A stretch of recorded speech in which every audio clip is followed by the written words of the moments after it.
It's a rather blowy Sunday morning here at Motorland Arágon, where we have been greeted by fairly low ambient temperatures, fairly strong winds, and a full package of races to come across 5 categories.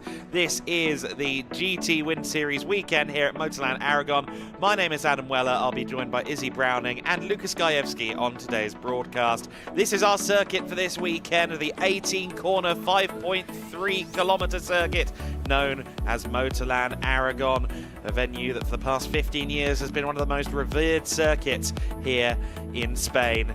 As you can see, we're not expecting a wonderfully warm day. Hopefully we are expecting a dry day, mind you. There's going to be rather different circumstances from what we had earlier in the week during testing and even what we had yesterday here at the circuit. So we've got high winds, we've got low temperatures, and that means it's going to be a very difficult day for the drivers and for everyone, frankly. But of course, those tailwinds, headwinds will have a difference, will have an impact on what goes on in the cockpit. And there are many cockpits to consider this weekend. We have no less than 5 categories with us this weekend. We of course have the GT Winter Series, the GT4 Winter Series, Formula Winter Series, and the returning Prototype Winter Series. But we also have Eurocup 3 here today for a pair of races, a non-championship weekend for them in advance of their summer season. So 5 categories to bring you 2 of the best junior single-seater classes, as well as GT and Prototype action. It's going to be a thrilling day here at Motorland. Healthy mix of sprint and endurance races, as well, of course, the Prototype Wind Series racing over 50 minutes plus 1 lap. The GT races, a 30-minute sprint apiece for the 2 GT categories, as well as a 55-minute enduro in the GTs and an hour-long enduro in the GT4s. If you didn't join us yesterday, it was a day of thrills and spills, a major accident at the start of the Formula Winter Series race. However, everyone was okay in that incident. We raced into the night in the Prototype Winter Series, and we had some brilliant dueling in both the GT and GT4 classes. That tells you the story of northeastern Spain, really. If you look into the distance, you can see the snow-covered mountains. If you look around you, you see the desert and blue lagoons. It is a fascinating part of the world here at Motorland Arágon. We will be getting started this morning with the Eurocup 3 category. Some new names, some new faces to Eurocup 3 on the grid this weekend. We have the main class. We also have the rookie class for drivers who haven't driven regional spec cars before. So a few drivers making their first dabbles above Formula 4. This is almost the direct step up, really, from Formula Winter Series, which of course is run in collaboration with Giedlick and the organisers of Spanish F4, who are also behind the Eurocup 3 category. If you haven't seen Eurocup 3 racing before, you'll note that these, while they are regional cars, they do have a slightly different body kit, a rather more advanced body kit. I understand it does provide something of an aero advantage over the standard spec. 270 horsepower engine in these cars, so quite the step up from the rather tamer Formula 4 cars. And we very much look forward to welcoming these cars onto the grid. We were due to see Santaloc Racing with us. Unfortunately, their entries have not arrived, but we still have 14 cars on the grid for this one, from MP Motorsport, Campos Racing, Palou Motorsport, and DriveX. Of course, 3 of those teams also competing in Formula Winter Series this weekend, so there's a very big contingent from Campos, MP, and indeed DriveX this weekend in their awnings. They've got a lot of manpower, a lot of personnel on the grid, and they will be looking for success across both categories. As we see there, the crews getting the tyres ready to go out there on the circuit, and Imagine everyone trying to keep warm, and it's going to be quite the task, I think, in the early stages of the day to keep those tyres up to temperature as well. I was hearing in some cases close to 0 degrees Celsius. Some people were telling me, others were saying, oh, maybe we'll get 2 or 3 degrees this morning. It is about that 2, 3, maybe 4 degrees Celsius if they're feeling generous, is what we're seeing from the temperature gauges this morning. So hardly an ideal morning for anyone who hasn't packed their jumpers from the UK. It's deceptively sunny, but it is not very warm this morning. And thankfully, I shouldn't really acknowledge this, but I am in the commentary box, so I'm a little bit warmer. Unfortunately, diligent cameraman Johnny and Izzy Browning will not be quite as warm. They'll be down on the grid in the next few moments as these Eurocup 3 cars get ready to go racing. There you see the iconic backdrop of the famous Arágon wall here. It's in all of the pictures for good reason. It's quite the spectacular circuit landmark, more imposing in person than it is on camera. This 5.3 kilometer circuit with quite a few deep braking zones, of course the most obvious being the turn 16 hairpin after the long back straight. However, the corner you see in the distance there, turn 12, that's also a good overtaking zone. You can also get it done into turn 5, maybe set up at turn 5 for a move at turn 7. And of course the first corner as well, you can make a brave lunge if you so choose. It's a circuit, one of those modern circuits that has been designed with the classics in mind, and it does certainly seem to have paid off. A revered circuit, quite a few drivers, well, I think almost universally new to the circuit, unless they've competed previously in Spanish F4. So all of our GT drivers, for example, are touching ground here for the first time. And everyone is really excited to be here. And of course, this is Winter Series Sunday, so this is the day where it's nothing but racing. We'll be bringing you racing action from 9 in the morning up until 6 at the evening. So we've got a full program of racing, not even time for a lunch break as well today. It is a packed schedule of racing, but if you haven't quite scratched the itch after Formula 1 and World Endurance raced on Saturday in the Middle East, then well, we've got a full quota of Sunday racing for you if you're feeling a bit lost and maybe feel like you might have to go to work because it's Monday. Surely the Grand Prix already happened. No, it's Sunday and there's still some racing for you to watch. So the cars arriving to the grid, and it will be Christian Ho starting from the front of the grid, and the front of the grid is where we find Izzy Browning. Izzy, over to you. Morning everybody, welcome down to the grid for the first race of the day. As Adam has already said, it is pretty windy down here and it is also a bit chilly. We've also had some rain overnight, so that's definitely going to play into the grip on the track this morning. But as I said, the first race of the day is the Eurocup 3 race. Eurocup 3 are in their second season, and we're just waiting for the cars to come down now. We're still waiting for our pole position to come in. But yeah, Eurocup 3 are in their second season, and they have actually raced at Arágon before, and they will race at Arágon again at the end of July. So it's a nice weekend for them to kind of feel out the conditions and get used to the track. And a lot of our drivers on this grid today will be back at the end of July in that Arágon round. We are going to see if we can talk to a couple of our drivers. So our pole sitter, as I said, Christian Ho, is not here just yet, but we do have our P2, and our P2 is Valerio Rinicella, so I'm going to walk down and see if we can grab a word with him. They've got 2 races today, as Adam's already said, and our race 1 P2 is Valerio. Can we grab a word quickly? How are we feeling ahead of this race? So yeah, I'm happy to come back here in Spain. Last day I did F4 here and I really enjoyed. So let's see if I can win this race on the start of the season. Perfect. And also you've got a good look down to turn 1. So what are you going to do to be able to make sure that you're first coming out of the first corner? Yeah, I'll try the best start as possible. So let's try to lead the race. Perfect. Wish you best of luck. Thank you. Our pole sitter has now arrived, so we're going to see if we can go and have a chat with him very quickly. So our pole sitter, Christian Ho, second in Spanish F4 last year and has actually won in Arágon. So Christian, you seem to like this track, you've won here before, so do we think we can do it again today? Yeah, we'll see.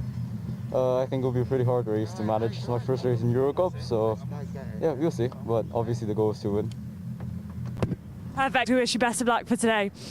Right, we're going to carry on down the grid. We haven't just yet had the 3-minute board, so we are going to carry on down. As we carry on down, we've got another MP Motorsport car on the left. We've got the 25 of Javier Segura.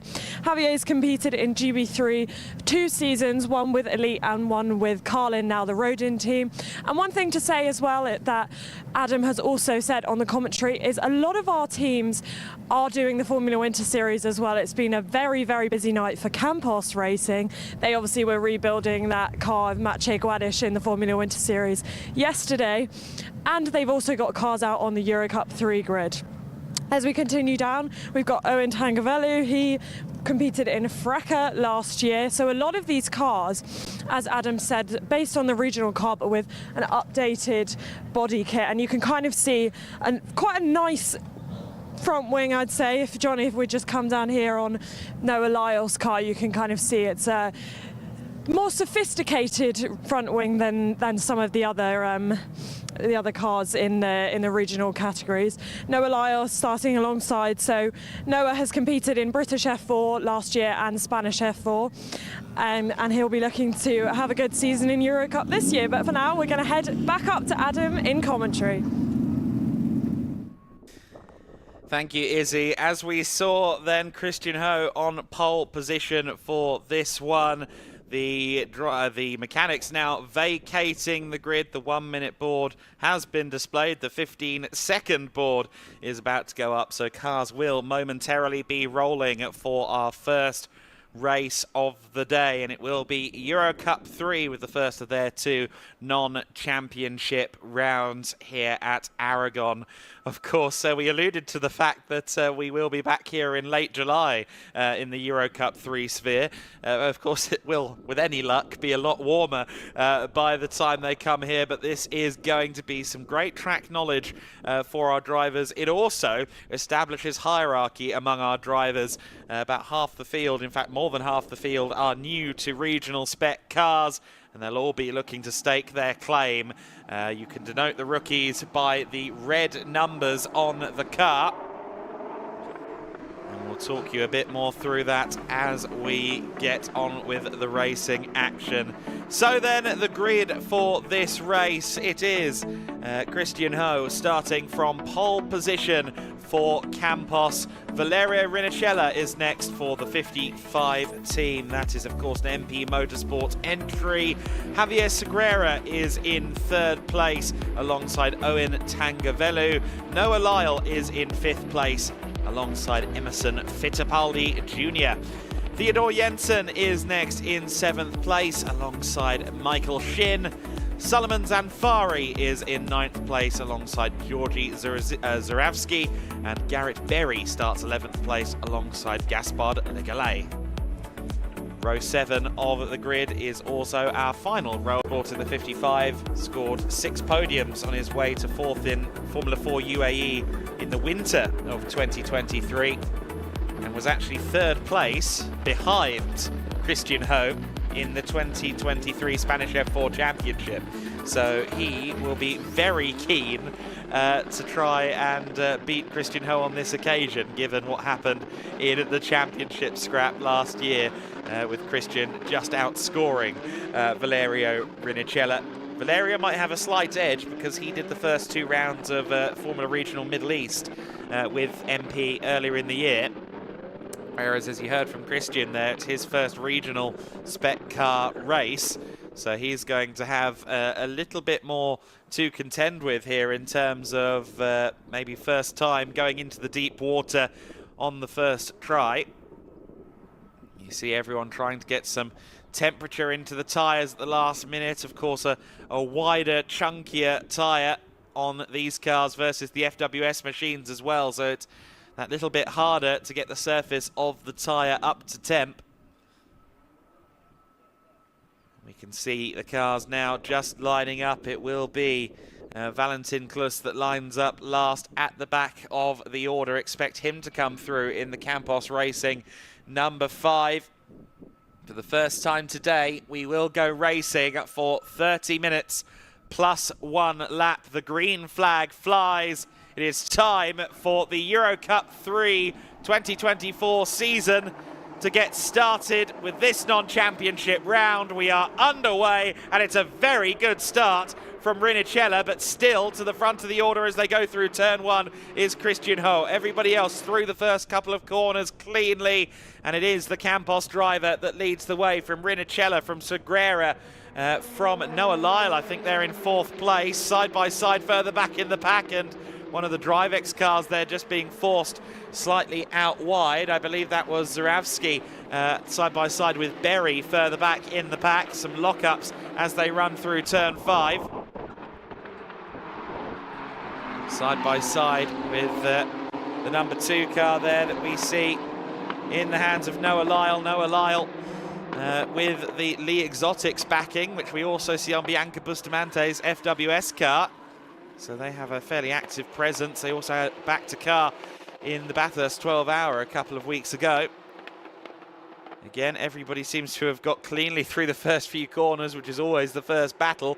Blokina and Le Gillet further back are side by side at the back of the order. Oh, and a bit deep into turn 12 there from Christian Ho, but Segura and Rinicella also didn't get a brilliant run through that corner.